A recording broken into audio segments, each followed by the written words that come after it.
Hi there, this is Danny Flexen for SecondsOut with the latest edition of ReFLEXions. I'm here every Monday, 4:30pm, to talk about the boxing action of the weekend just gone. And it pains me to say I have to talk about yet another judging controversy here in the UK. After Jack Catterall was seemingly, certainly in my view, robbed of his chance to displace Josh Taylor as the undisputed super lightweight champion of the world. After a superb performance from Catterall, who came in as a huge underdog in the fight, for me, outboxed Taylor pretty comprehensively for most of the first half of the fight, and then did more than enough in the second half to hang on to his lead, only to find himself coming up short on a split decision at the end. And not only a split decision, but the score that was in his favour was very close as well. So all three judges saw a close fight, two of them in favour of Taylor. Now, I've always said, and I said this recently with John Ryder and Danny Jacobs, a close fight should not be termed a robbery, whichever way it goes, because if it's a close fight and there's lots of close rounds, you could easily see why it could go narrowly to either man. This, in my view, was not a close fight. I think I only gave Taylor one of the first 6 rounds, and I felt that was being generous potentially at the time. And I had Catterall in a healthy lead by the end. You know, he seemed to have done more than enough. Josh Taylor, before we talk about how great Catterall's performance was, we'll be honest and say Josh Taylor wasn't in the form we've seen him before, but that could have been in large part down to Catterall, his tactics and his ability to stick to a game plan. Jamie Moore did a wonderful job in the corner. But also, as a lot of people have said since, and Taylor's now talking about going up to welterweight, perhaps he had one fight too many at 140 pounds. That's not Catterall's fault, of course. But he looked out of sorts from the off. The usual fire that he had seemed to be lacking as well at the end of the rounds, even if it was getting rough in there, even if he had some success. There was never the kind of shouting, fist pumping, anything like that we're used to seeing from Taylor. The kind of ferocity that he brings to the ring was largely and curiously absent from this night, particularly as it was his first fight in Scotland for a long time at the OVO Hydro Arena. So he was out of sorts. He wasn't the fighter we're used to seeing. But, as I say, Catterall fought virtually a perfect fight. He stayed nimble on his feet. His counter-punching was excellent, accurate and fast. Battle of southpaws, but Catterall just seemed the more elusive, harder to hit.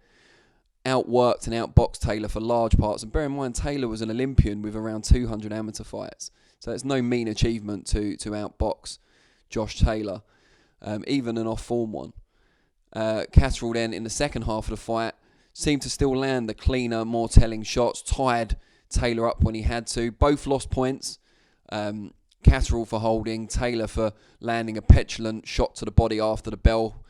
But if anything, that only underlined the frustration that he was feeling at not being able to pin Catterall down. And the only knockdown in the contest was suffered by Taylor. A beautiful left hand from Catterall, depositing him on the canvas. And Taylor got up well to survive it and carried on and worked his way back into the contest. And I think you could give him a few rounds in the middle of the fight. But it's hard to see being able to give him any more than one round in the first 6. And it looked to me like Catterall certainly won the last 2 as well. Add the knockdown to that, and obviously they both lost a point, so that cancels each other out. It should have been, even if you were being generous to the champion, it looked like a clear win for Jack Catterall, and he must be devastated ever since the fight, but particularly straight after when he heard, as soon as you heard the first score and they told you which fighter it was to, you knew it was a split decision. I think there was a collective kind of sigh, but it's come to the point now where it's not a surprise anymore, where one of these decisions comes out and we're all kind of shaking our heads. Now, a boxer, I'm not going to say who, but a boxer texts me, I think at the end of round 9, so still 3 rounds before the finish, seemed like Catterall was well ahead, and said, "Robbery?" ?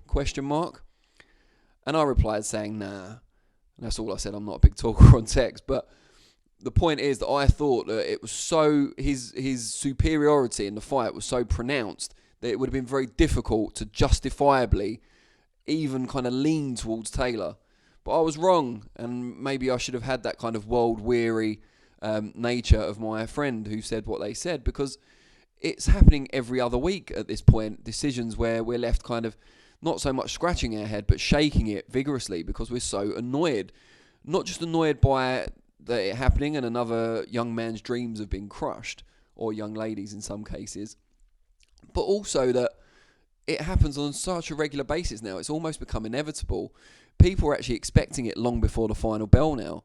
I'm sure some people are getting a lot of money from in-play markets with the bookmakers as a result. But, that aside, there's no positives to this. It tarnishes Josh Taylor's reputation through no fault of his own. And, although kind of insisting after the fight that he felt he did enough to win, in the cold light of day when he watches the video back, that might change. But generally, it does his reputation no good to be the beneficiary of a robbery, because he'll then go on to potentially big fights with the likes of Terence Crawford or Teofimo Lopez, but it makes those fights all the harder to market. Obviously, Catterall's the biggest loser in all of this, but British boxing as a whole becomes poorer when things like this happen. Foreign fighters will be more reluctant to come over here. The top kind of elite fighters from outside the UK won't want to risk taking a defeat because of something that they have no control over. And our reputation generally around the world is going to go down even more. It's got to a point now where we can't single out specific judges and say, oh yeah, he's a bad one, oh, he's had a lot of bad cards, because so many of them have done it now. It's more the body of judges. Now, is it incompetence? Do they collectively, are they not good enough? Is it that they're not getting the right guidance? The board of control telling them to look for things that maybe are outdated or that don't fit with what the majority of people watching at home are looking at. Maybe we're ignorant to what they're being told to look for. Maybe that's the problem. Or is it corruption, as a lot of people have alleged? Now, I've got no evidence to support that. So, and I've met a lot of the referees and judges, and, I'd like to think they're above being swayed by that sort of thing. But it's happening so often now, with such regularity here, that there has to be a wider explanation than just one of them had a bad night on one card.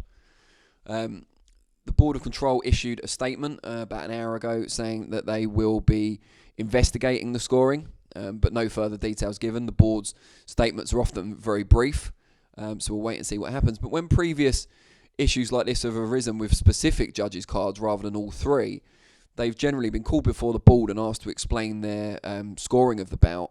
And when they've convinced the board that their scoring was above board, i.e. that, yeah, they may not agree with the consensus, but they didn't do it through any bias or incompetence, then that's the end of the matter. And I hope, but I don't have a lot of faith, I hope that that's not the case this time, because we clearly have a problem, not just with this fight. This is just the latest in a long line of examples of bad, nonsensical almost, or maybe not even almost, nonsensical judging in important fights. I mean, all fights are important to the people in them, of course, but, higher level fights.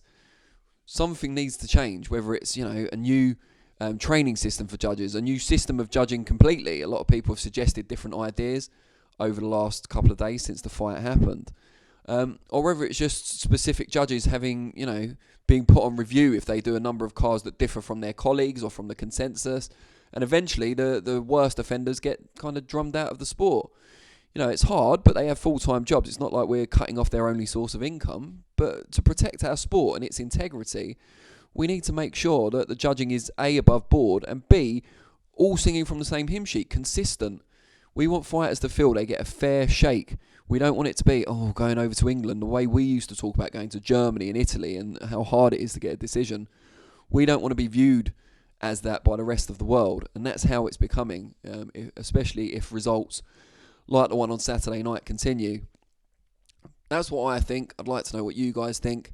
How did you score the fight? What do you think are the reasons behind the apparent problems with judging we have in this country? We'll be discussing that more on our new podcast, which goes live at 5 o'clock on our YouTube channel. So tune into that as well. But yeah, I want to know what you guys think. I'll respond to some of the comments. Meanwhile, I'll be back at 4:30 p.m. once again on Thursday with FLEXpectations to look ahead to this weekend's action. And then the following Monday, the next ReFLEXions at the same time. Really appreciate you watching, and I'll see you all soon. Cheers.